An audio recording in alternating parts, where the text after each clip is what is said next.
ដែលកំពុងទទួលរងការវាយប្រហារលើដែនដីរបស់ខ្លួនប៉ុណ្ណោះទេកិត្តិយសនិងសេចក្តីថ្លៃថ្នូររបស់កម្ពុជាក៏កំពុងរងរបួសដោយសកម្មភាពដ៏សាហាវយង់ឃ្នងរបស់យោធាថៃនិងរដ្ឋាភិបាលថៃគេឈ្លានពានយើងគេថាគេការពារខ្លួនពីការគំរាមកំហែងរបស់យើងគេឈ្លានពានយើងគេតាក់តែងរឿងថ្មីថាគេបង្ក្រាប scam online គេឈ្លានពានយើងគេឲ្យយើងប្រកាសឈប់បាញ់មុនជាឯកតោភាគីនេះគឺជាអយុត្តិធម៌3ត្រួតចាប់បង្ខិតត្រួតចាប់បង្ខំឲ្យប្រទេសតូចមួយទទួលយកការបន្លំបោកប្រាស់ដើម្បីលួងលោមប្រទេសធំនេះគឺជាការពិតដ៏ឃោរឃៅនៃនយោបាយអន្តរជាតិយុត្តិធម៌មិនកើតឡើងដោយស្វ័យប្រវត្តិសម្រាប់អ្នកដែលទុនខ្សោយនោះទេយើងនិយាយការពិតតែម្នាក់ឯងមិនគ្រាន់ទេភ័ស្តុតាងរបស់យើងតែម្នាក់ឯងក៏មិនគ្រប់ដែរការរងទុកតែម្នាក់ឯងក៏មិនត្រូវបានគេមើលឃើញទេអំណាចជាអ្នកសម្រេចថាតើអ្នកណាត្រូវអំណាចជាអ្នកកាត់សេចក្តីថានិទានកថារបស់អ្នកណាជាការពិតអំណាចជាអ្នកវិនិច្ឆ័យថាការឈឺចាប់និងការស្លាប់របស់អ្នកណាទើបមានតម្លៃ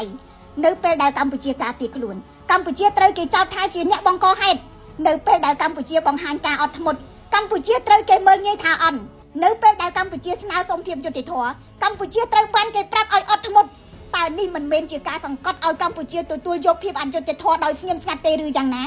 នោះហើយជាមូលហេតុដែលសង្គ្រាមឈ្លានពានលើកនេះធ្វើឲ្យយើងឈឺចាប់ខ្លាំងណាស់ទោះជាយ៉ាងណាយើងមិនត្រូវឲ្យគេបំបែកបានទេការឈឺចាប់ដែលគ្មានគោលដៅនឹងធ្វើឲ្យយើងបាត់អស់ក្តីសង្ឃឹមប៉ុន្តែការឈឺចាប់ដែលមានទិសដៅនិងការតាំងចិត្តនឹងប្រែក្លាយទៅជាកម្លាំងជាតិផ្លូវឆ្ពោះទៅមុខសម្រាប់ប្រទេសកម្ពុជាគឺការពង្រឹងជាតិលើគ្រប់វិស័យយើងត្រូវតែវិនិយោគឲ្យកាន់តែខ្លាំងលើសមត្ថភាពរបស់យើងសំលៀងអាវុធការទូតឲ្យកាន់តែមុតដើម្បីលាតត្រដាងរឿងរ៉ាវមិនពិតបង្កើនកំណើនសេដ្ឋកិច្ចឲ្យធន់ឲ្យមាំពង្រឹងយុត្តិធម៌សង្គមជំរះអំពើពុករលួយ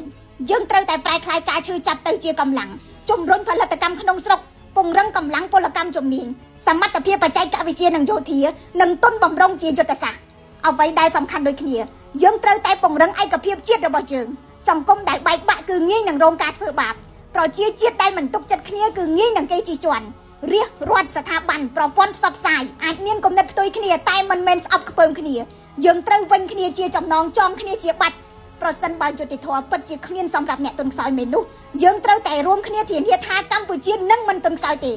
ខ្ញុំរស់សុធាពី News Today NTTV